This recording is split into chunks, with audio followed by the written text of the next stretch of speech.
Perhaps the greatest cause of human suffering is to be disconnected from our human tribe.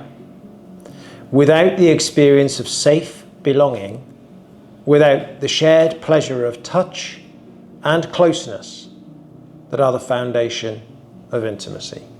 To be in contact with another, I think, is part of the human condition. If we look developmentally at that, and we look early years, there is huge evidence to show the power of connection in the developing nervous system and in the developing child. There's something so basic about being held by our caregivers. And actually, the suggestions are that a baby doesn't even realize that it's separate from its own mother energetically for the first 6 months. It sees itself and it experiences energetically that it is one, because why wouldn't it? It has been there, held, supported, nurtured, fed for the first 9 months of its life. If we look at the very sad and horrific images that many of us may have seen of Romanian orphanages, this really demonstrates to us the power of the absence of human care, touch, and touch actually in a physical sense, but also in the emotional touch and the energetic touch, the presence of another and a caring, loving other.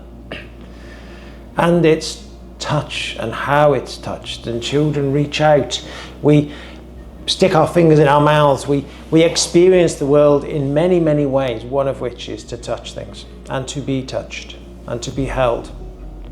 And if we don't get that, if we don't get that touch, all of the evidence from a body work or a psychotherapeutic point of view and a neurodevelopmental psychology point of view is this has catastrophic effects.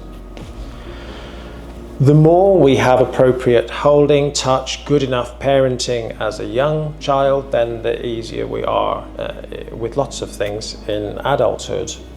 We could talk about ACE scores and adverse childhood experiences, which we've done in other videos.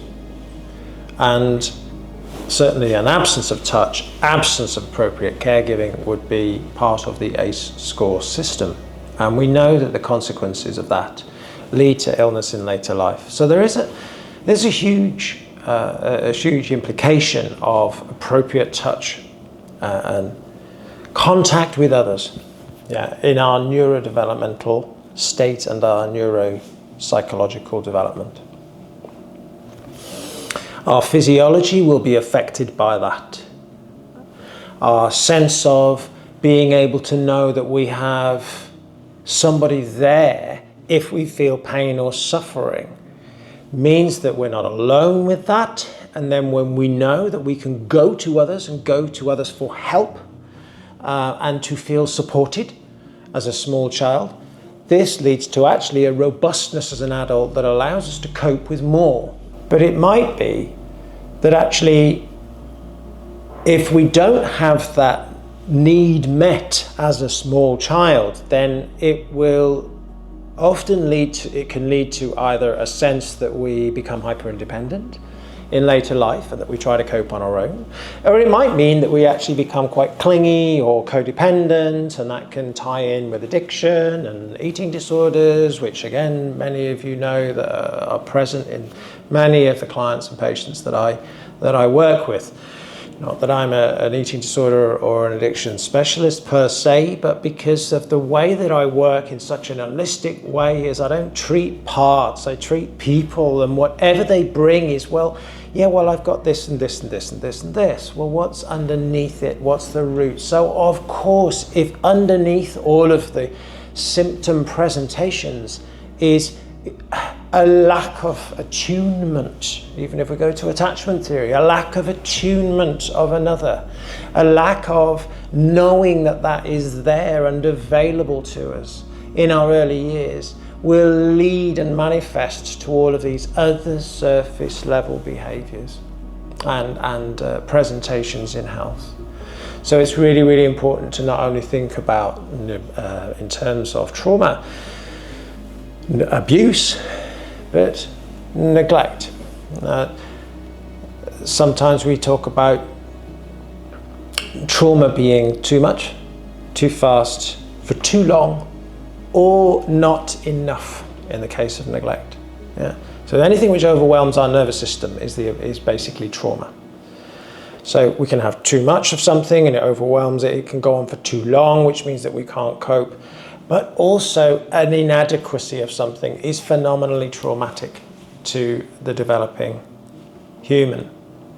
Even as an adult, you know, if we are alone with great pain, or we are alone with some majorly traumatic event, then, you know, that neglect of the care or inadequate support also is a phenomenally painful thing, and also will have a massive effect on your physiology and affect healing rates, slow down healing from even a hip operation if we are just very alone, feeling uncared for, etc., etc.